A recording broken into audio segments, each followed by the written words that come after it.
ದೇವರ ಪರಿಶುದ್ಧ ನಾಮಕ್ಕೆ ಸ್ತೋತ್ರವಾಗಲಿ. ಈ ಶುಕ್ರವಾರ ದೇವರ ವಾಕ್ಯವನ್ನು ಕೇಳುತ್ತಿರುವ ಪ್ರಿಯ ಸಹೋದರ ಸಹೋದರಿಗಳೇ, ನಿಮ್ಮನ್ನು ಯೇಸು ಕ್ರಿಸ್ತನ ನಾಮದಲ್ಲಿ ವಂದಿಸುತ್ತಿದ್ದೇನೆ. ಓದಿಕೊಳ್ಳೋಣ. ಕೀರ್ತನೆಗಳು 16:11. ನೀನು ನನಗೆ ಜೀವ ಮಾರ್ಗವನ್ನು ತಿಳಿಯಪಡಿಸುವಿ, ನಿನ್ನ ಸಮ್ಮುಖದಲ್ಲಿ ಪರಿಪೂರ್ಣ ಸಂತೋಷವಿದೆ, ನಿನ್ನ ಬಲಗೈಯಲ್ಲಿ ಶಾಶ್ವತ ಭಾಗ್ಯವಿದೆ. ಆಮೆನ್. ಇಂಗ್ಲಿಷಲ್ಲಿ ಈ ರೀತಿಯಾಗಿ ಬರೆಯಲ್ಪಟ್ಟಿದೆ, Psalm 16:11. You will show me the path of life.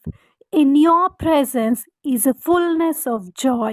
At your right hand are pleasures forevermore. Hallelujah.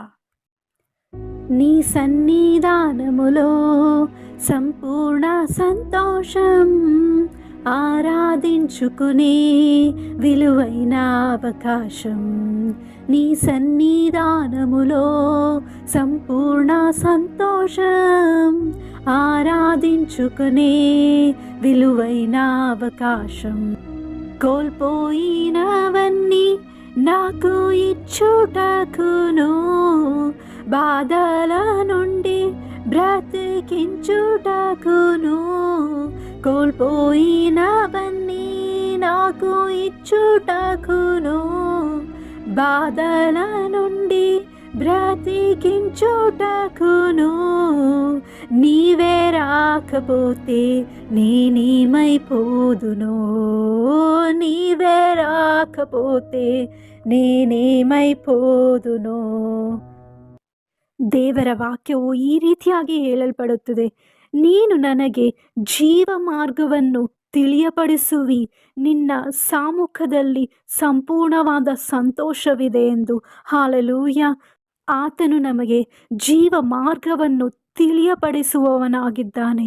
ಆತನ ಸಮ್ಮುಖದಲ್ಲಿ, ಆತನ ಸನ್ನಿಧಿಯಲ್ಲಿ ಸಂಪೂರ್ಣವಾದ ಸಂತೋಷವಿದೆ. ಹಾಲೆಲೂಯ.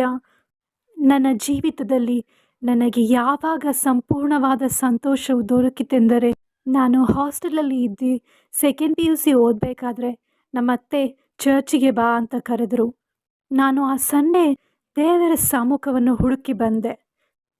ಅಲ್ಲೋಗಿ ಕೂತ್ಕೊಂಡಿದ್ದೀನಿ. ದೇವರ ಸಂದೇಶವು ಶುರುವಾದ ಒಂದು ಸಮಯ.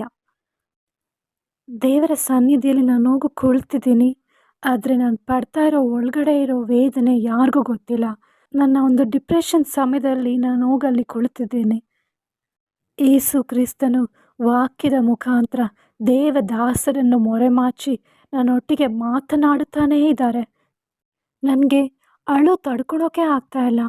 ನನ್ನನ್ನು ಯಾರೋ ನೋಡ್ತಾ ಇದ್ದಾರಲ್ಲ, ನನ್ನ ಬಗ್ಗೆ ಎಲ್ಲ ಯೇಸು ಕ್ರಿಸ್ತನಿಗೆ ಹೇಗೆ ಗೊತ್ತು ಅಂತ ನನ್ನೊಳಗಡೆ ನಾನೇ ಯೋಚನೆ ಮಾಡ್ತಾಯಿದ್ದೀನಿ. ಆದರೆ ನಾನು ಹಾದಿ ಬಂದಿರೋ ಒಂದೊಂದು ಮಾರ್ಗವನ್ನು, ಒಂದೊಂದು ಕಾರ್ಯಗಳು ಅವರಲ್ಲಿ ಮಾತನಾಡ್ತಾನೇ ಇದ್ದಾರೆ.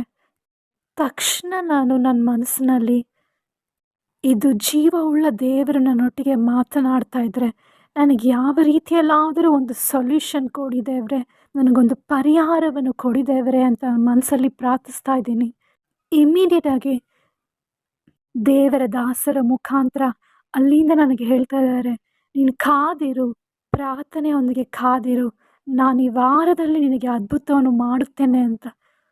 ನಾನು ಅದರಂತೆ ಪ್ರೇಯರೆಲ್ಲ ಮುಗೀತು. ನನ್ನ ಹಾಸ್ಟೆಲ್ಗೆ ರಿಟರ್ನ್ ಹೋದೆ. ನನ್ನ ಮೈಂಡಲ್ಲಿ ಓಡಾಡುತ್ತಿರುವ ಅಷ್ಟು ಕಾರ್ಯಗಳನ್ನ ಕಟ್ಟಿ ಇಟ್ಟು, ಎಸಪ್ಪ ನೀನು ನನಗೆ ಅದ್ಭುತ ಮಾಡಬೇಕು ಎಸಪ್ಪ ಅಂತ ಹೇಳಿ ನನ್ನ ಪ್ರಾರ್ಥನೆಯಲ್ಲಿ ಆ ವಾರವೆಲ್ಲ ಕಳೆದೆ. ಅದರಂತೆ ದೇವರನ್ನು ಆ ಡಿಪ್ರೆಷನ್ ಕಾರ್ಯಗಳಿಂದ ಹೊರಗೆ ಕೊಂಡುಕೊಂಡು ಬಂದರು. ನೆಕ್ಸ್ಟ್ ವೀಕ್ ಅಷ್ಟೊತ್ತಿಗೆ ನನ್ನ ಮನಸ್ಸೆಲ್ಲ ತುಂಬ ಫ್ರೀಯಾಗಿ, ನನ್ನ ಮೈಂಡೆಲ್ಲ ತುಂಬ ಫ್ರೀಯಾಗಿ ನನ್ನ ದೇವರ ಸಮ್ಮುಖಕ್ಕೆ ಹೋಗಬೇಕು, ನನ್ನ ದೇವರು ನನ್ನೊಟ್ಟಿಗೆ ಮಾತನಾಡುತ್ತಾರೆ ಅಂತ ಹೇಳಿ ಒಂದು ಬಯಸುವಿಕೆಯಿಂದ ನಾನು ದೇವರ ಸಾನ್ನಿಧ್ಯವನ್ನು ಹುಡುಕಿ ಬಂದೆ. ಅದರಂತೆ ಈ ವಾಕ್ಯವು ನಮಗೆ ತಿಳಿಯಪಡಿಸುತ್ತದೆ, ನಿನ್ನ ಸಮ್ಮುಖದಲ್ಲಿ ಪರಿಪೂರ್ಣ ಸಂತೋಷವಿದೆ ಎಂದು. ಹಾಲೆಲೂಯ. ಈ ವಾಕ್ಯವನ್ನು ಕೇಳುತ್ತಿರುವ ನನ್ನ ಸಹೋದರಿ ಸಹೋದರನ್ನೇ, ನೀವು ಯಾವ ರೀತಿಯಾದ ಪರಿಸ್ಥಿತಿಯಲ್ಲಿದ್ದೀರೋ ಗೊತ್ತಿಲ್ಲ, ಆದರೆ ದೇವರ ಸಮ್ಮುಖವನ್ನು ಹುಡುಕಿ ಹೋಗಿ ದೇವರ ಸಂಪೂರ್ಣವಾದ ಸಮಾಧಾನವನ್ನು, ಸಂತೋಷವನ್ನು ನಿಮ್ಮ ಜೀವಿತದಲ್ಲಿ ಕೊಂಡುಕೊಂಡು ಬರಬೇಕು ಎಂದು ಬಯಸುತ್ತಿದ್ದಾರೆ. ಆತನು ನಿಮಗೆ ಜೀವ ಮಾರ್ಗವನ್ನು ತಿಳಿಯಪಡಿಸಬೇಕೆಂದು ಹಂಬಲದಿಂದ ಕಾಯುತ್ತಿದ್ದಾರೆ. ನೀನು ವೇದನೆಗೆ ಒಳಪಟ್ಟಿದ್ಯಾ? ಮೇಲೆ ನೋಡೋಕೆ ಚೆನ್ನಾಗಿದ್ಯಾ, ಆದರೆ ಒಳಗಡೆ ಯಾರಿಗೂ ತಿಳಿಯಲಾರದಂಥ ವೇದನೆಯಲ್ಲಿ ನೀನು ನರಳುತ್ತಿದ್ಯಾ? ಆದರೆ ಯೇಸು ಸ್ವಾಮಿ ನಿನ್ನ ನೋಡ್ತಾ ಇದ್ದಾರೆ. ಆತನಿಗೆ ನಿನ್ನ ಪರಿಸ್ಥಿತಿ ಎಲ್ಲ ಗೊತ್ತು. ನಮ್ಮ ಪರಿಶುದ್ಧವಾದ ಬೈಬಲಲ್ಲಿ ಈ ರೀತಿಯಾಗಿ ಬರೆಯಲ್ಪಟ್ಟಿದೆ, ನೋಡಿ ನಂಬುವವನಿಗಿಂತಲೂ ನೋಡದೆ ನಂಬುವವನು ಧನ್ಯನು ಎಂದು. ನಿನ್ನ ಕಣ್ಣಿಗೆ ಕಾಣುವುದೆಲ್ಲ ನಿನ್ನನ್ನು ಕಾಪಾಡಲಿಕ್ಕೆ ಸಾಧ್ಯ ಇಲ್ಲ. ಈ ದೇವರು ನನಗೆ ಅದ್ಭುತ ಮಾಡ್ತಾರೆ, ಆ ದೇವರು ನನಗೆ ಅದ್ಭುತ ಮಾಡ್ತಾರೆ ಅಂತ ಎಲ್ಲೆಲ್ಲೋ ಹುಡ್ಕೊಂಡು ಹೋಗೋದನ್ನು ಬಿಟ್ಟು, ನಿನ್ನ ಕಣ್ಣಿಗೆ ಕಾಣದೇ ಇರೋ ದೇವರು, ನಿನ್ನನ್ನು ನೋಡುತ್ತಿರುವ ದೇವರು, ನಿನ್ನನ್ನು ಸೃಷ್ಟಿ ಮಾಡಿರುವ ದೇವರೊಬ್ಬರಿದ್ದಾರೆ. ಆ ದೇವರ ಸಾಮುಖವನ್ನು ಹುಡುಕಿ ಹೋಗು. ಖಂಡಿತ ನಿನ್ನ ಜೀವಿತದಲ್ಲಿ ಒಂದು ಅದ್ಭುತ ದೇವರು ಮಾಡ್ತಾರೆ. ಒಂದು ಅತಿಶಯ, ಒಂದು ಬಿಡುಗಡೆಯನ್ನು ದೇವರು ಕೊಡ್ತಾರೆ. ಏಕೆ ಗೊತ್ತಾ? ಆತನ ಸಮ್ಮುಖದಲ್ಲಿ ಸಂಪೂರ್ಣವಾದ ಸಂತೋಷವಿದೆ. ದೇವರ ವಾಕ್ಯವು ಸುಳ್ಳಾಗಲಿಕ್ಕೆ ಸಾಧ್ಯವೇ ಇಲ್ಲ. ಈ ಭೂಮಿ ಆಕಾಶ ಅಳಿದೋದರೂ ಆತನ ವಾಕ್ಯವು ನೆರವೇರುವುದು. ಅದು ಮಾತ್ರ ಅಲ್ಲ, ದೇವರು ಯೇಸು ಕ್ರಿಸ್ತನು ಅದ್ಭುತ ಸ್ವರೂಪನಾಗಿದ್ದಾನೆ. ನಾನೊಂದು ಚಿಕ್ಕ ಸಾಕ್ಷಿಯನ್ನು ಕೇಳಿದೆ, ಅದು ನಿಮ್ಮ ಒಟ್ಟಿಗೆ ಹಂಚ್ಕೊಳ್ಳಲಿಕ್ಕೆ ಇಷ್ಟಪಡುತ್ತೇನೆ. ವಿಶಾಖಪಟ್ಟಣಂ ಎಂಬುವಂಥ ಒಂದು ಸ್ಥಳದಲ್ಲಿ ಒಂದು ಫ್ಯಾಮಿಲಿಯಲ್ಲಿ ಗಂಡ ಹೆಂಡತಿ ಇಬ್ಬರು ಇರಬೇಕಾದ್ರೆ ಸಡನ್ನಾಗಿ ಅವ್ರ ವೈಫಿಗೆ ಕೈಕಾಲು ಆಡ್ತಾ ಇಲ್ಲ, ಪ್ಯಾರಲೈಸ್ಡ್ ಆಗಿಬಿಟ್ರು. ಇದ್ದಂಥ ಸ್ಥಳದಲ್ಲೇ ಇರಬೇಕು, ಅದೇ ಹಾಸಿಗೆ ಮೇಲೆ ಇರಬೇಕು. ಆ ರೀತಿಯಾದ ಒಂದು ವೇದನೆಗೆ ಒಳಪಟ್ಟರು. 6 ತಿಂಗಳಾಗಿದೆ ತಾನು ನಡೆದಾಡಿ ತನ್ನ ಕೈಯನ್ನು ಮೇಲಕ್ಕೆ ಎತ್ತಿ ಆ ರೀತಿಯಾದ ಒಂದು ಯಾರಿಗೂ ಹೇಳಿಕೊಳ್ಳಲಿಕ್ಕೆ ಆಗದಂಥ ವೇದನೆಯಲ್ಲಿ ತಾನು ಒಳಪಟ್ಟಾಗ ದೇವರ ಸೇವೆ ಮಾಡುವ ಒಬ್ಬರು ಅವ್ರ ಮನೆಗೆ ಹೋದರು. ಅವರಿರುವಂಥ ಪರಿಸ್ಥಿತಿನ ನೋಡಿ ತುಂಬ ವೇದನೆ ಪಟ್ಟು ಅವ್ರಿಗೋಸ್ಕರ ಪ್ರಾರ್ಥಿಸಲಿಕ್ಕೆ ಶುರು ಮಾಡಿದರು. ಅವರು ಪ್ರಾರ್ಥನೆ ಮಾಡಬೇಕಾದ್ರೆ ಈ ರೀತಿಯಾಗಿ ದೇವರವರೊಟ್ಟಿಗೆ ಮಾತನಾಡಿದರು, ನೀನು ನನ್ನ ಸಾಮುಖಕ್ಕೆ ಬಾ, ಅಲ್ಲಿ ನಾನು ನಿನಗೆ ಬಿಡುಗಡೆಯನ್ನು ಕೊಡುತ್ತೇನೆ ಎಂದು. ಅದರಂತೆ ಪ್ರಾರ್ಥನೆ ಎಲ್ಲ ಮುಗೀತು. ದೇವದಾಸರು ಕೂಡ ಹಿಂತಿರುಗಿದರು. ಆದರೆ ಆ ಸಹೋದರಿ ಮನಸ್ಸಿನಲ್ಲಿ ಓಡ್ತಾನೆ ಇದೆ, ಆತನ ಸಾಮುಖಕ್ಕೆ ಬಾ ಅಂತ ನನ್ನ ಕರೆದ್ರಲ್ಲ, ಅಲ್ಲಿ ಖಂಡಿತವಾಗ್ಲೂ ನನಗೆ ಬಿಡುಗಡೆ ಇದೆ ಅಂತ. ಅವರು ಸಂಡೇ ಬಂದಿದ್ದ ತಕ್ಷಣ ಅವ್ರ ಹಸ್ಬೆಂಡ್ನ ಕರೆದ್ಬಿಟ್ಟು ಹೇಳಿದ್ರು, ನನ್ನನ್ನು ಚರ್ಚಿಗೆ ಕರ್ಕೊಂಡು ಹೋಗ್ತೀರಾ ಪ್ಲೀಸ್ ಅಂತ. ಅವ್ರಿಗೆ ಕೈಕಾಲು ಆಡಲ್ಲ, ಅವ್ರನ್ನ ಹೊತ್ಕೊಂಡು ಹೋಗಬೇಕು, ಅವ್ರನ್ನ ಕರ್ಕೊಂಡು ಹೋಗೋದಕ್ಕೆ ತುಂಬ ಕಷ್ಟ. ಆದರೆ ಅವ್ರ ಗಂಡ ಅವ್ರನ್ನ ಹೇಗಾದರೂ ದೇವರ ಸಮ್ಮುಖಕ್ಕೆ ಕರ್ಕೊಂಡು ಹೋಗಬೇಕು ಅಂತ ಹೇಳಿ ಒಂದು ರಿಕ್ಷಾನ ಅರೇಂಜ್ ಮಾಡಿ ದೇವರ ಸಮ್ಮುಖವನ್ನು ಹುಡುಕಿ ಹೋದರು. ಅವರು ಇಳಿದಿದ್ದ ತಕ್ಷಣ ಅಲ್ಲಿರುವ ಯೌವನಸ್ಥರು ಅವ್ರನ್ನ ನೋಡಿ 4 ಜನ ಅವ್ರನ್ನ ಎತ್ಕೊಂಡು ಹೋಗಿ ದೇವರ ಸನ್ನಿಧಿಯಲ್ಲಿ ಕೂರಿಸಿದರು. ಆ ಸಮಯದಲ್ಲಿ ಎಲ್ಲರೂ ಹಾಡಿ ದೇವರ ನಾಮವನ್ನು ಕೊಂಡಾಡಿ ಸ್ತುತಿಸುವಾಗ ಇವರು ಕೂಡ ಹಾಡ್ತಾ ಇದ್ದಾರೆ. ಇವರೆಲ್ಲರೂ ಕೈತಟ್ಟಿ ಜೀವವುಳ್ಳ ದೇವರನ್ನು ಆರಾಧಿಸ್ತಾ ಇದ್ದಾರಲ್ವ, ನಾನು ಕೂಡ ಆರಾಧಿಸಬೇಕು ಅಂತ ಹೇಳಿ ಅವರು ಸ್ವಲ್ಪ ಸ್ವಲ್ಪ ಕೈಗಳನ್ನು ತಟ್ಟಲಿಕ್ಕೆ ಪ್ರಯತ್ನ ಮಾಡ್ತಾಯಿದ್ರು. ಹಾಗೇ ಕೈಯನ್ನು ಮೇಲಕ್ಕೆ ಎತ್ತಬೇಕಾದ್ರೆ ಅದನ್ನು ನೋಡಿದ ದೇವರ ಸೇವಕರು ಅವ್ರ ಹತ್ರ ಓಡಿ ಬಂದು ಹಾಗೆ ಪ್ರಯತ್ನ ಮಾಡಿ, ಬಿಟ್ಕೊಡ್ಬೇಡಿ, ಯೇಸು ಕ್ರಿಸ್ತನು ನಿಮ್ಮನ್ನು ಮುಟ್ಟುತ್ತಾ ಇದ್ದಾನೆ, ನಿಮ್ಮ ಕೈಯಲ್ಲಿ ಆಗುತ್ತೆ, ಅವ್ರಿಗೆ ಪ್ರೋತ್ಸಾಹ ಮಾಡ್ತಾನೆ ಇದ್ರು. ಅದರಂತೆ ತನ್ನ 2 ಕೈಗಳನ್ನು ಮೇಲೆ ಎತ್ತಿ ದೇವರನ್ನು ಆರಾಧಿಸಲಿಕ್ಕೆ ಶುರು ಮಾಡಿದರು. ಅದು ಮಾತ್ರ ಅಲ್ಲ, ದೇವರ ಸೇವಕರು ಹೇಳ್ತಾ ಇದ್ರು, ಹಾಗೆ ಎದ್ದು ನಿಂತುಕೊಳ್ಳಲಿಕ್ಕೆ ಪ್ರಯತ್ನ ಮಾಡಿ, ನಿಮ್ಮ ಕಾಲನ್ನು ಎತ್ತಿಟ್ಟು ನಡೆಯಲಿಕ್ಕೆ ಶುರು ಮಾಡಿ, ಯೇಸು ಕ್ರಿಸ್ತನು ಈ ದಿನ ನಿಮ್ಮನ್ನು ಮುಟ್ತಾ ಇದ್ದಾರೆ ಅಂತ ಹೇಳಿ ಅವರು ಸ್ವಲ್ಪ ಸ್ವಲ್ಪ ಎದ್ದು ನಿಂತ್ಕೊಳ್ಳಲಿಕ್ಕೆ ಶುರು ಮಾಡಿ ತನ್ನ ಕಾಲುಗಳ ಮೇಲೆ ನಿಂತುಕೊಂಡು ನಡೆಯಲಿಕ್ಕೆ ಓಡಾಡಲಿಕ್ಕೆ ಪ್ರಾರಂಭಿಸಿದರು. ಈಗಲೂ ಕೂಡ ಅವರಿದ್ದಾರೆ. ಯೇಸು ಸ್ವಾಮಿ ಮಾಡಿದ ಅದ್ಭುತವನ್ನು ಹೊಂದಿಕೊಂಡು ಅನೇಕರಿಗೆ ಯೇಸು ಸ್ವಾಮಿ ಬಗ್ಗೆ ಸಾರ್ತಾ ಇದ್ದಾರೆ. ಹಾಲೆಲೂಯ. ನೋಡಿದ್ರ, ಯೇಸು ಸ್ವಾಮಿ ಅತಿಶಯ ಮಾಡಲಿಕ್ಕೆ ಶಕ್ತನಾಗಿದ್ದಾನೆ, ಅದ್ಭುತ ಮಾಡಲಿಕ್ಕೆ ಆತನು ಜೀವಿಸುವ ದೇವರಾಗಿದ್ದಾನೆ. ನೀವು ಯಾವ ವ್ಯಾಧಿಗೆ ಒಳಪಟ್ಟಿದ್ದೀರೋ ನನಗೆ ಗೊತ್ತಿಲ್ಲ, ಆದರೆ ನಿಮ್ಮನ್ನು ನೋಡ್ತಾ ಇರೋ ದೇವರೊಬ್ಬರು ಇದ್ದಾರೆ.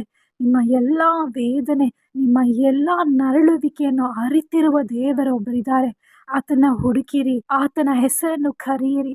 ಖಂಡಿತ ಯೇಸು ಕ್ರಿಸ್ತನು ಅದ್ಭುತ ಮಾಡಲಿಕ್ಕೆ ಶಕ್ತನು. ನಿಮ್ಮ ಎಲ್ಲ ಹೋರಾಟಗಳಿಂದ ನಿಮ್ಮನ್ನು ಬಿಡುಗಡೆ ಮಾಡಲಿಕ್ಕೆ ಆತನು ಶಕ್ತನಾಗಿದ್ದಾನೆ. ಆತನು ನಿಮಗೆ ಜೀವವುಳ್ಳ ಮಾರ್ಗವನ್ನು ತಿಳಿಯಪಡಿಸಲಿಕ್ಕೆ ಆಸಕ್ತಿ ಉಳ್ಳವರಾಗಿದ್ದಾರೆ.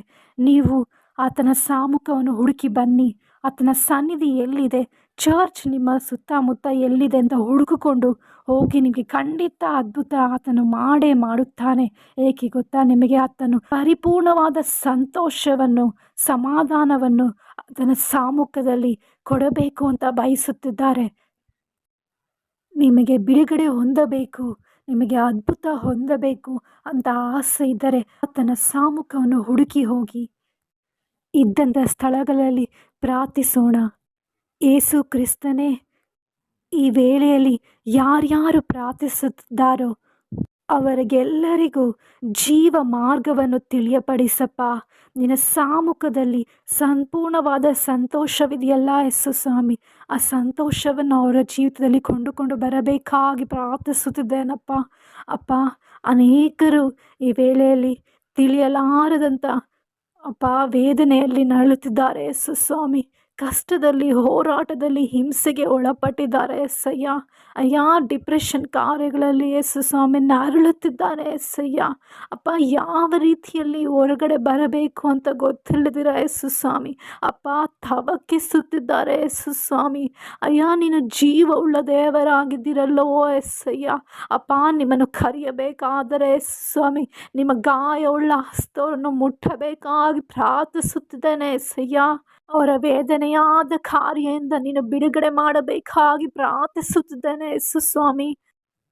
ಮನುಷ್ಯನ ಕೈಯಲ್ಲಿ ಅಸಾಧ್ಯವಾದದ್ದು ದೇವರ ಕೈಯಲ್ಲಿ ಸಾಧ್ಯ ಎಂದು ನಿಮ್ಮ ವಾಕ್ಯ ಹೇಳುತ್ತದಲ್ಲವೋ ದೇವರೇ. ಅಯ್ಯ, ನಿಮ್ಮ ಕೈಯಲ್ಲಿ ಎಲ್ಲವೂ ಸಾಧ್ಯವಾಗಿದೆ ಯೇಸು ಸ್ವಾಮಿ. ನಿಮ್ಮ ಮಕ್ಕಳಿಗೆ ನೀವು ತಾನೇ ಬಿಡುಗಡೆಯನ್ನು ಕೊಟ್ಟು ಅದ್ಭುತವನ್ನು ಮಾಡುತ್ತೀರಾ ಎಂದು ನಂಬುತ್ತಾ ಪ್ರತಿಯೊಬ್ಬರನ್ನು ನಿಮ್ಮ ಬಲವಾದ ಹಸ್ತದಲ್ಲಿ ಒಪ್ಪಿಸಿಕೊಡುತ್ತಾ ಯೇಸುವಿನ ಜೀವವುಳ್ಳ ನಾಮದಲ್ಲಿ ಪ್ರಾರ್ಥಿಸಿ ಬೇಡಿ ಹೊಂದಿದ್ದೇವೆ ತಂದೆ. ಆಮೆನ್. Praise the Lord. ಎಲ್ಲ ಮಹಿಮೆ ದೇವರಿಗೆ ಮಾತ್ರ.